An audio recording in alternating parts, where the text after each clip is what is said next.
তোমার নাম কি পুত্র? মা আমার নাম দেবব্রত রেখেছেন। ধনুর্বিদ্যা কার কাছে শিখেছ? ঋষি ভার্গবের কাছে পিতা মহারাজ। আপনি কি ভেবেছিলেন রাজ্যপুত্র, যে আমার মমতা পুত্র স্নেহে অন্ধ হয়ে গিয়ে ওকে যুবরাজ ঘোষিত করব?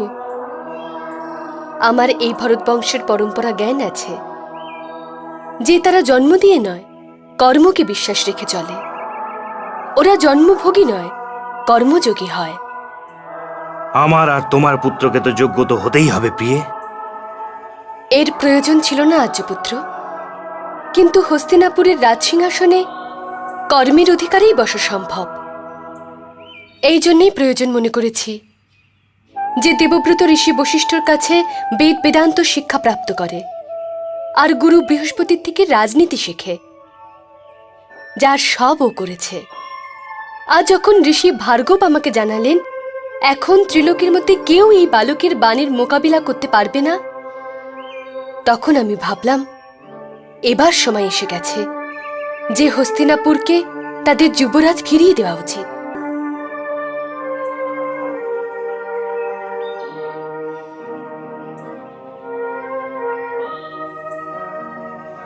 হস্তিনাপুরীকে পেয়ে আজ ধন্য হয়ে গেল।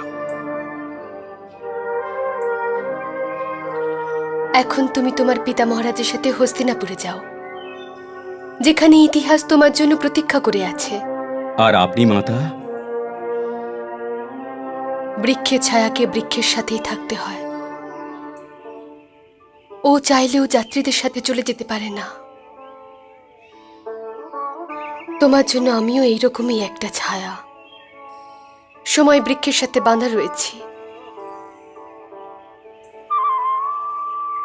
এখন তুমি তোমার পিতা মহারাজের সাথে যাও আর হস্তিনাপুরে গিয়ে নিজের কর্তব্য পালন করো। যেমন আজ্ঞা মাতা।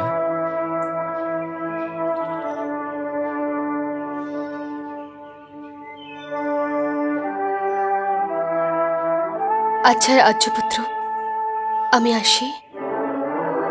প্রিয়ে,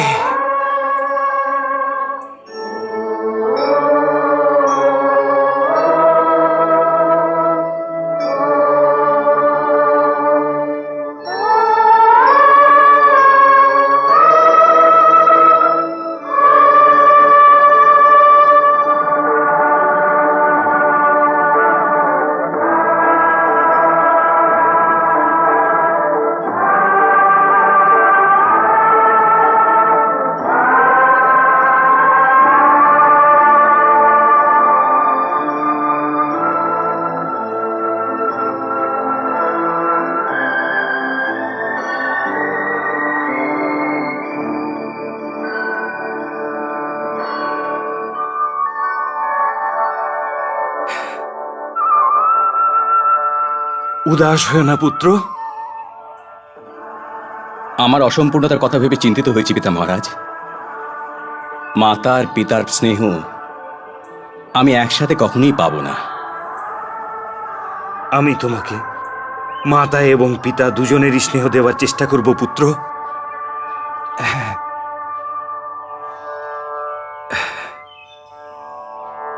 এসো চলো।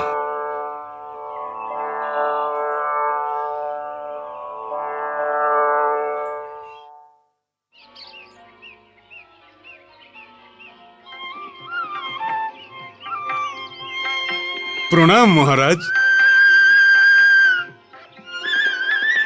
ওনাকে প্রণাম করো পুত্র। ইনি আমার শুধু সারথী নন, আমার বন্ধু। সারথীর বন্ধু হওয়া একান্তই আবশ্যক। রাজকুমারের জয় হোক। জয় যদি বলতেই হয় তবে হস্তিনাপুর রাজ্যের জয় বলুন, কারণ রাজ্য রাজা রাজকুমার দুজনের চেয়ে বড়। জয় হস্তিনাপুর।